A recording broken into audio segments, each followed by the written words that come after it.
ভেনেজুয়েলার পর এবার ইরান আক্রমণের হুমকি দিলেন ডোনাল্ড ট্রাম্প।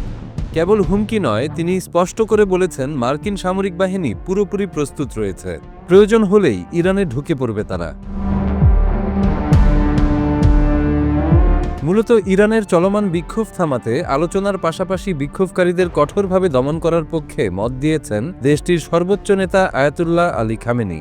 তার প্রতিক্রিয়া হিসেবে ট্রাম্প বলেছেন, ইরান সরকার বিক্ষোভকারীদের হত্যা করলে তাদের উদ্ধারে এগিয়ে আসবে যুক্তরাষ্ট্র।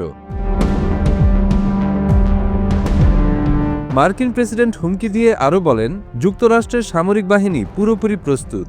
নিজের সামাজিক যোগাযোগ মাধ্যম ট্রুথ সোশ্যালে দেওয়া এক পোস্টে একথা বলেন ট্রাম্প।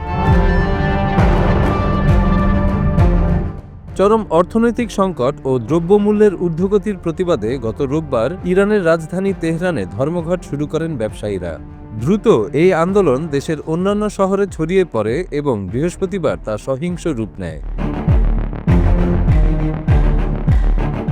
ইরানের আধা সরকারি সংবাদ সংস্থা ফার্স নিউজ জানিয়েছে, নিরাপত্তা বাহিনীর সঙ্গে সংঘর্ষে লোরদেগান ও আজনা শহরে অন্তত ৫ জন নিহত হয়েছেন।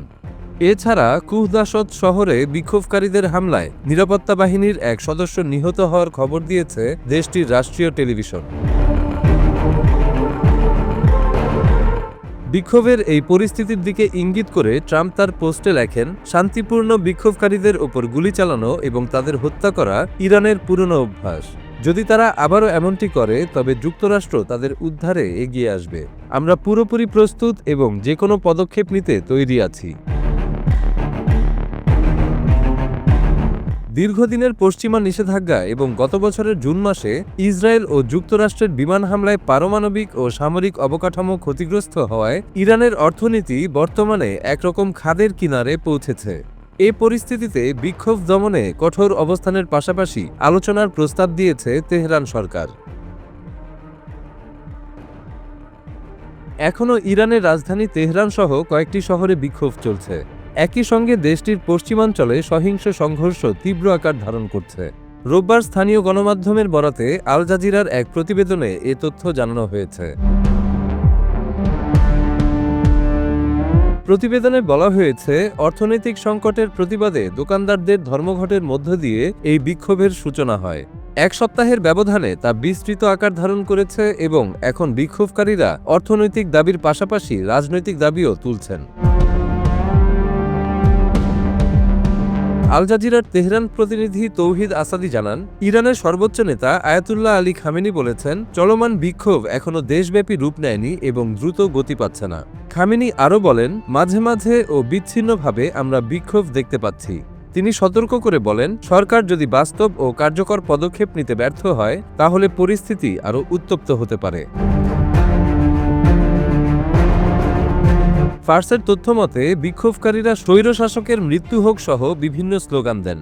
তবে পাথর নিক্ষেপ ও কিছু জায়গায় আবর্জনার বিনে আগুন দেওয়া ছাড়া বড় ধরনের সহিংসতার খবর পাওয়া যায়নি।